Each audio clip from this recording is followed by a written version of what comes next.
পার্কিংয়ে গাড়ি পার্ক করে আপাতত হাঁটা শুরু হয়েছে।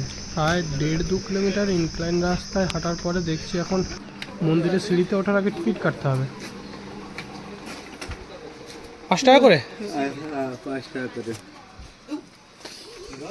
আর এখান থেকে সিঁড়ি ওঠা শুরু, তাই তো? হ্যাঁ, তখন সিঁড়ি ছাড়া এলাম, এবারে সিঁড়ি ওঠা।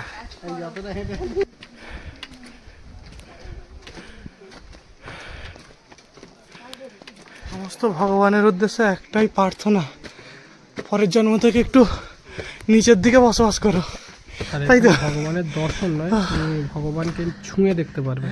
এই যে মেয়েটা সামনে ঝুঁকে আছে, ওখানে ওই ঝর্ণার জল বয়ে আসছে, ওর নিচে 5টা শিবলিঙ্গ আছে, ওখানে তুমি হাত দিয়ে পুরো দেখতে পারবে।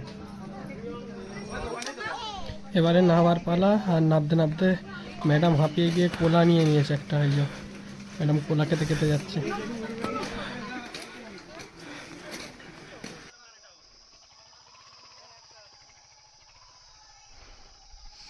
পার বাইক 20 টাকা, আর হেলমেট রাখলে পার হেলমেট 10 টাকা। ভালোভাবে দর্শন পেয়েছি, ভিড় কমই ছিল, কিন্তু প্রায় 1-2 কিলোমিটার এই গাড়ি রাখার পরে উপরে উঠতে হয়েছে খাড়াই। কিছু কিছু জায়গা তো 45 ডিগ্রি সোজা। এখান থেকে বেরোলাম, এখন বাজে 12:37। এরপরে একেবারে যতটা যেতে পারি যাবো, গিয়ে ভাত খাবো।